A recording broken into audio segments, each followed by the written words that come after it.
Here at the Fargo Dome, walk-through metal detectors have been installed. Mike and Andrea, right now, crews are still on scene, attending to some of the people injured in the crash. That fire happened behind me here at this apartment complex at the rear of the building in a floor space between the first and the second floor.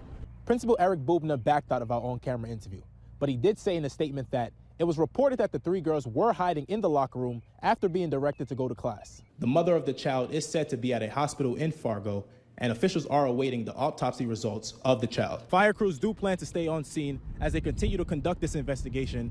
That's the latest here in South Fargo. Joseph Ojo, Valley News Live, who is still making their way into the area to meet up with those who are injured. That's the latest here in Mapleton. Joseph Ojo, Valley News Live. We are here near Woodworth, where police have been combing through the waters in search of a missing child. He's embarking on a great challenge, mowing the lawns of the elderly and disabled, as well as veterans and single moms, all in belief that being kind is contagious.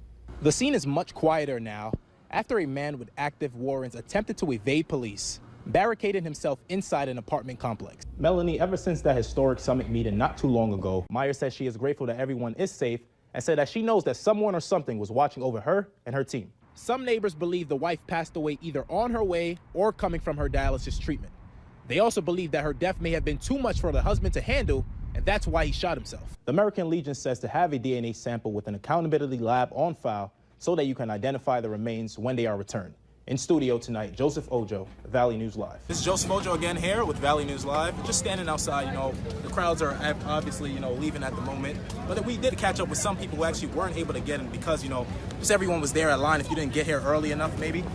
On a hot day, it is important to never leave anyone in a parked car, because when parked in the sun, temperatures in your car can rise up to 20 degrees in Fahrenheit in just 10 minutes. In Fargo, Joseph Ojo, Valley News Live. Jasmine Brashard says she was only in the girls' locker room because she was trading a shirt with her friend. But she says that quick exchange turned disturbing after her male principal stormed into the girls' locker room. And I saw his face in the mirror, so I hurried up and I pulled up my pants as he was walking towards me. Jasmine then says her principal began to get red and started yelling because they did not have a physical education class scheduled during that period. And then he walked over to the stalls, peeked his head over the toilet on his tippy toes. He went like that, and then he's like, "You need to get out here." I was like, "You're not supposed to be in here. It's illegal." Taken aback by his actions, Brashard became angry and voiced her opinion to her principal. He was saying it's legal, and I really think it should be illegal for a male to go in the girls' locker room. And Jasmine says she questioned why a female counselor was not sent into the locker room and claims that her speaking up led to her and her friends being suspended. I was like, is it in the school rule book? And he just told me to shut up. Principal Eric Bubna backed out of our on-camera interview, but he did say in a statement that it was reported that the three girls were hiding in the locker room after being directed to go to class. Bubna also said that two of the three girls became aggressive, argumentative, and defiant. Jasmine's mother went to Facebook and posed the question of, why did a male have to enter the locker room?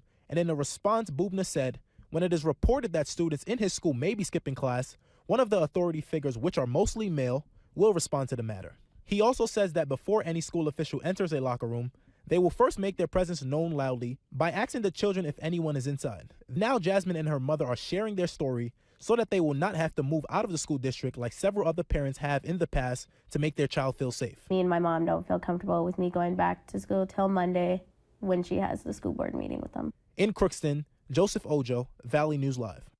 She's described as loving, encouraging, and far beyond compassionate. What I was just thinking for a really long time is some people don't have shoes, and I wanted to fix that. And you'll never guess by looking at 6-year-old Nala Robinson that she would want nothing more for her birthday than to help others who are in need. So I was like, are you sure that you want to do this? Like, you're not going to have any presents to open? She's like, Mom, would you stop bugging me about it? This is my decision. She wants to donate money to help needy kids get clothes and shoes they may not otherwise be able to afford. There's some people out there that don't even have coats or anything, and they have to walk, and I don't think that's very fair. Nala's desire to show people how to be kind led her to start a GoFundMe page, attempting to raise just $100. She reached that goal and even doubled it in just a matter of hours. Yeah, I was like, I was really, really surprised at the overwhelming amount of love and support from everybody. For Nala, what makes her the happiest is giving back to others, and her devotion to pay it forward has even inspired several of her other friends at school to want to do the same for their own birthdays. I feel like I want to fix it, so I am going to for the world and to make a change with the world. I think that we can all have a nice life. In Fargo, Joseph Ojo, Valley News Live. Heartbroken and in disbelief. I can't even look at their pictures. It just doesn't feel real. As loved ones celebrated the short lives of the 3 Talmadge children. Filled with emotion, many scenes of tears flowing freely were on display as mourners passed by images of Ariana, Aiden, and Tyler. Heavy sorrow amongst family and friends who loved them, especially in Volk's older sister, Janet.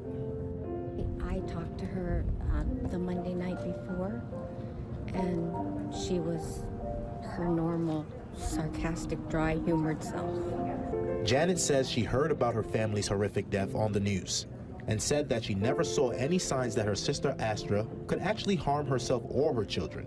If I had any idea that she ever thought about, taking her own life, I would have stepped in. Astra was so against guns. She once got mad at me for buying water pistols for her kids. After the service, all in attendance headed outside to release balloons in the air, symbolizing they are letting go of their loved ones and letting the grieving process begin. As those in attendance continue to mourn, we continue to learn a little more into the life of the mother of the 3 children, Astra Volk. One of her very close friends who attended the funeral service refuted claims that Volk would discuss harming her kids. She says that Volk was a kind person and she would help out with many benefits and charities, touching the hearts of many around her. She was an extremely loving, caring person. With her passing, Volk's close friend Kelly Bakken hopes others won't judge her before understanding the dynamics of the situation. People need to understand the mental illnesses and stuff, and you don't know what people are going through and what these illnesses do to people. So to quit with all the negativity because it hurts. I mean, she's got other children and this tears them apart and it hurts them and her family and her friends. In Grand Forks, Joseph Ojo, Valley News Live. They have an incredible esprit de corps, a camaraderie, and it really shows they support each other, and it's just part of their incredible professionalism and their commitment to service. Answering the call to defend our nation, both here at home and abroad, can be a tough decision. Until this deployment, it never really felt like I'd given contribution in order to deserve things. And with long deployments away from home, missing events like birthdays and weddings, National Guard soldiers like William Zotnik say, while he may be away from his family for a prolonged amount of time, ensuring the safety of this nation is what makes him proud. At the end of the day, it's something that we signed up to do. It's the thing that we raised our right hand for, and it's a thing that, we have to see out to the end. While today's ceremony may have been to recognize and thank the National Guards for their year-long mission, another group was honored also for having the most difficult task. And we have to remember the families serve too, right? Because that's a whole year where they have to take care of everything. And so we thank them and honor them for their service as well. Soldiers today place medals of honors around the necks of their family members, thanking them for the support and love shown throughout the long process. All we do is we can support them. We just support them with whatever they need. With constant support from family members, many of the National Guard soldiers like Zotnik believes when it comes time for the next deployment, everything will be just fine. Once the job is done, you can stand up, hold your head high, and be proud. It feels nice, getting just a little bit of recognition, a little bit of celebration, and it feels good to be back home. From Grand Forks, Joseph Ojo, Valley News Live. It's a time to remember, a time to say thank you, and a time to be grateful for every veteran who has served this great country, sacrificing it all so that we can all live freely. To me, it was worth it, 100%. Korean War veteran Dean Flatland, who served from 1952 to 1953, says he enjoys sharing stories of sacrifices he and other veterans made to protect this country. And he also says it is important to share stories of the war because many children in this generation have somewhere along the way forgot the true meaning of Memorial Day. I wish more people knew what the meaning was. I think everybody should realize the peace they have because of World War II, Korea and Vietnam, Gulf, and any of them. Flatland knows all too well about the many sacrifices made and even says many of the memories never leave him even years later. I'll never forget his last two words. Dean, it hurts. And each Memorial Day weekend, he makes it his duty to visit the tombstones of the good friends he lost battling on the front lines. People say I'm this and I'm that. I said, no, I says, the heroes didn't come home. That's the heroes. They come home in a back bag. That's heroes. Fighting to protect this country is what Flatland describes as fulfilling.